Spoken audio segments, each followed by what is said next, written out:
commencement était l'eau. Puis vint le feu.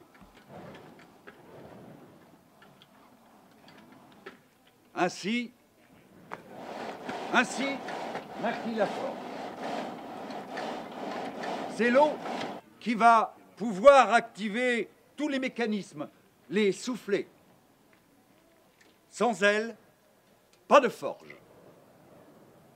À Antoigné, toutes les conditions sont remplies pour le travail du fer. La Sarthe pour la force hydraulique, le bois pour la fabrication du charbon de bois, et du côté de la Bazoge et de la Chapelle-Saint-Fray, un affleurement de ferrite.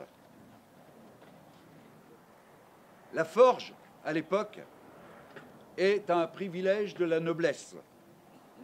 Eau de fût, plaque de base, pâte de cubilot, boîte à vent, tuyère double autodégraissante, chenal siphonné, gueulard, goulotte de chargement, ventilateur, manomètre, sonde de débit, chenal du trou de culée, poche à fêtier, poche mélangeuse, poche de coulée, trou de fêtier, enfournement du cubilot, défournement du cubilot, trou d'allumage, chapelle, zone de fusion, pyromètre optique, accrochage, carottage, la piquée, bouchonnière, fausse charge, décrassage, oxydation, débouchage à l'oxygène, couronnement, percée de la fonte, percée de la tôlerie, désulfuration de la fonte, inoculation au chenal, lingotière, malléabilité, fusibilité, conductibilité, ductibilité, élasticité, ténacité, coulabilité, soudabilité, homogénéité, jointoyer, ringardé.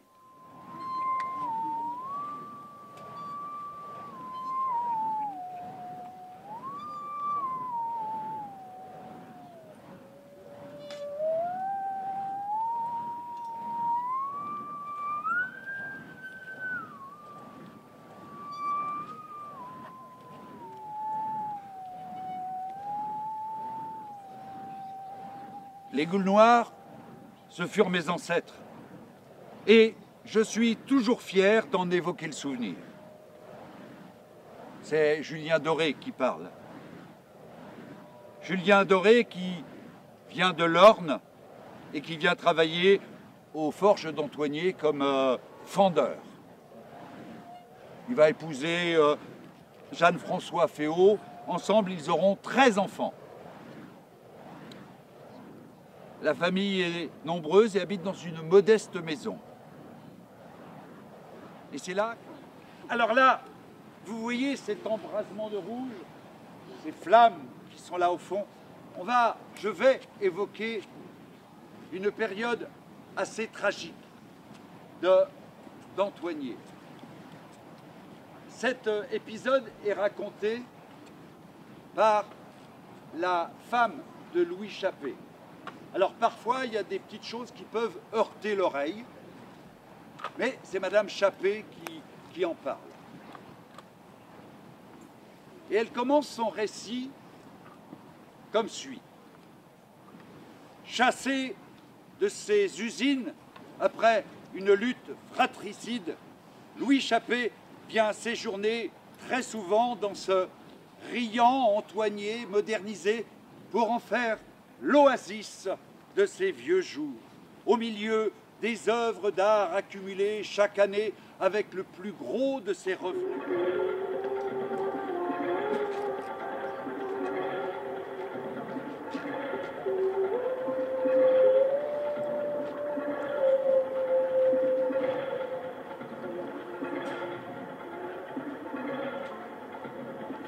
Ceux qui parlent du bon vieux temps sont ceux qui ne l'ont pas connu, ou ceux qui l'ont oublié.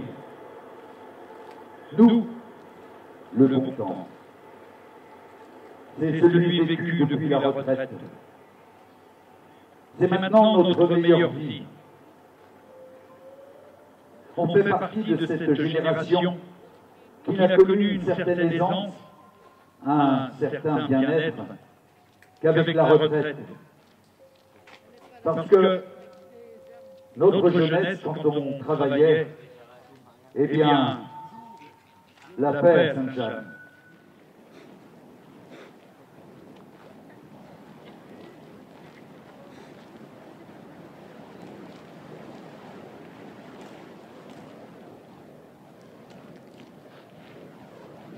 Et on peut applaudir très fort, les embrasser.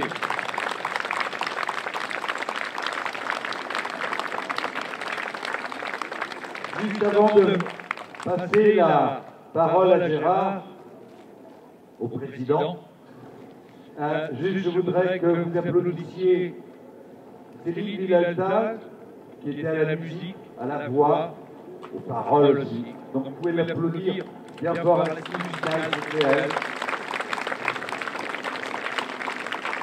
Éric Minette, le local de l'État, qui vous a donné ces images, que vous pouvez applaudir aussi.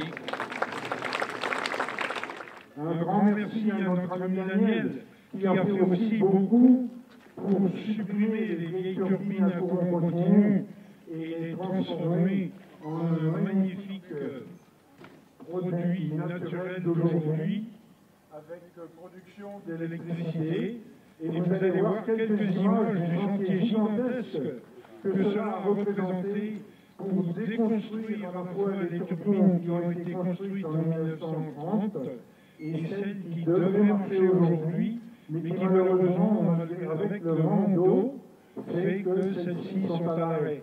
Donc je voudrais qu'on remercie aussi ses amis des Moulins et Rivières, et en particulier sa femme Joël et ses enfants qui sont parmi nous. Avec vous, je voudrais donc applaudir